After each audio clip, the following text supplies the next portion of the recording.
জয় শ্রীকৃষ্ণ। রাধে রাধে। বন্ধুরা, বছরের 12টি অমাবস্যার মধ্যে এই মাঘ মাসের মৌনী অমাবস্যার মাহাত্ম্য অনেক অনেক গুণ বেশি। কারণ প্রত্যেক বছর মাঘ মাসের এই শুক্লপক্ষের এই চতুর্দশী তিথিতে মা রটন্তী কালী পুজোর পর এই অমাবস্যার তিথি শুরু হয়। শাস্ত্রমতে এই কালী পুজোর দিন ভগবান শ্রীকৃষ্ণ মা কালীর রূপ ধারণ করেছিলেন। এছাড়াও আরেকটি মান্যতা অনুসারে সকল গোপীরা এই দিনেই জানতে পারেন যে শ্রী রাধারানী হচ্ছেন আদি শক্তি। এছাড়াও কিছু লোকের মান্যতা অনুসার এই চতুর্দশীর দিন দেবী ছিন্ন মস্তার আবির্ভাব হয়েছিল।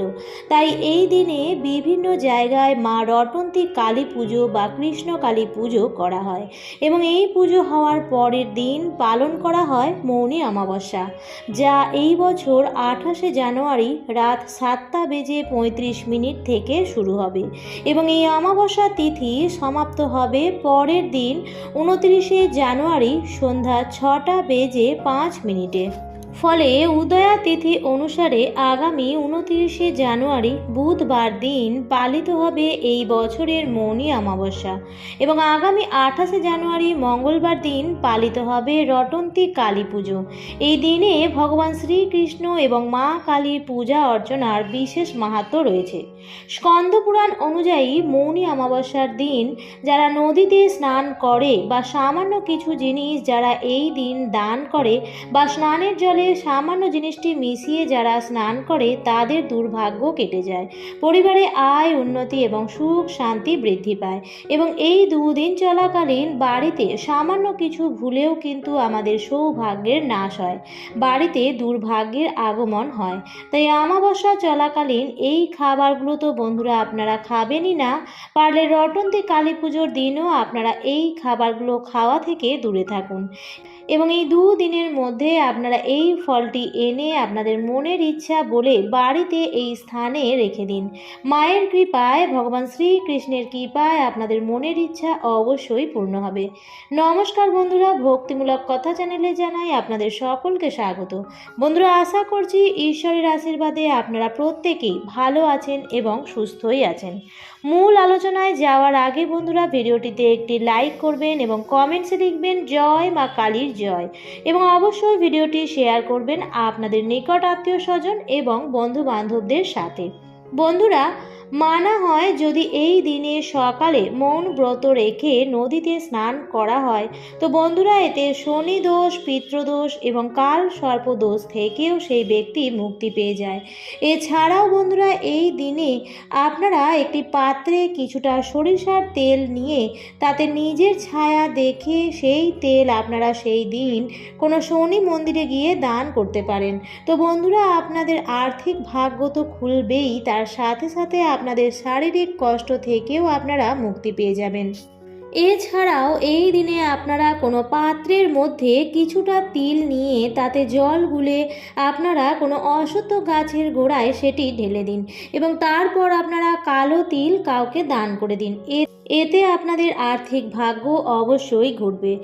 এছাড়াও এই দিনে আপনারা সরিষার তেল, মাসকলাইয়ের ডাল, কম্বল, লোহা এই সামান্য জিনিস কাউকে দান করতে পারলে তাতে অত্যন্তই প্রসন্ন হয় শনিদেব এবং সেই ব্যক্তি জীবনে কখনো অর্থ কষ্টে ভোগে না এবং পূর্বপুরুষদের আশীর্বাদও সেই ব্যক্তি প্রাপ্ত করে। তাই বন্ধুরা, এই অমাবস্যা চলাকালীন এই কার্যগুলো কিন্তু করবেন না, নইলে আপনাদের জীবনে নেতিবাচক শক্তির প্রভাব অনেক বাড়তে পারে। চলুন বন্ধুরা, এবার আপনাদের জানিয়ে দিই যে কোন সেই কাজগুলি যেগুলি আপনারা এই অমাবস্যা চলাকালীন রাতে এবং দিনে করবেন না।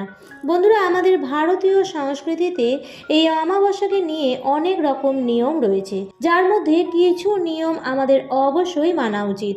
যেমন গরুড় পুরাণ অনুসারে আমাদের এই দিনের কিছু কাজ একদমই করতে নেই, আর তা হলো যেমন বন্ধুরা এই দিন আপনারা অমাবস্যা চলাকালীন কোনো শ্মশানে যাবেন না, কারণ বন্ধুরা এই সময় শ্মশানে ঘটে কিছু তন্ত্র প্রক্রিয়া। এছাড়াও এই দিন আপনারা রাতের বেলায় কোনো নোংরা জায়গায় বা পাড়ার সবাই বা যেখানে আপনারা নোংরা ফেলেন এমন কোনো জায়গায় যাবেন না। এছাড়াও বন্ধুরা, পুরনো কোনো বড় গাছ তার তলায় আপনারা এই রাতে যাবেন না।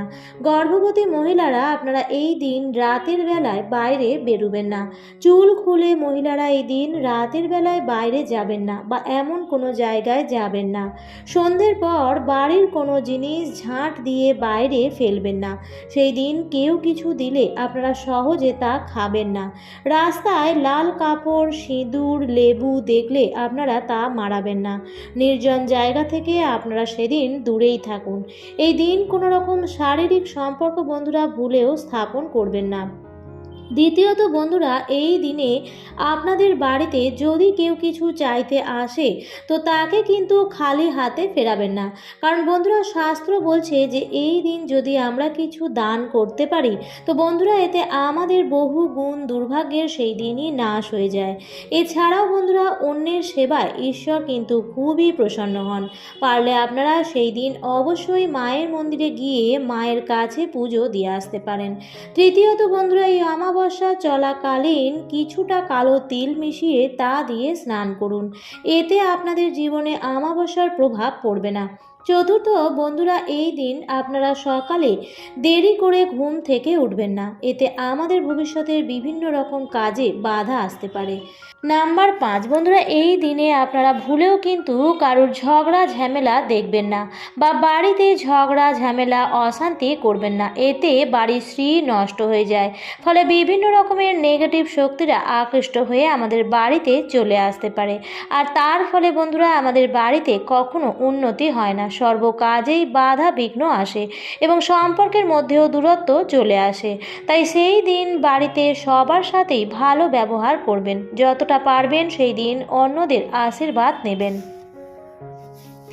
নাম্বার 6 বন্ধুরা, এই দিনগুলো আপনারা কোনো পশু পাখির গায়ে হাত তুলবেন না বা তাদের সাথে কোনো রকম খারাপ ব্যবহারও করবেন না। এতে গ্রহের কুপ্রভাব আমাদের জীবনে এসে পড়ে।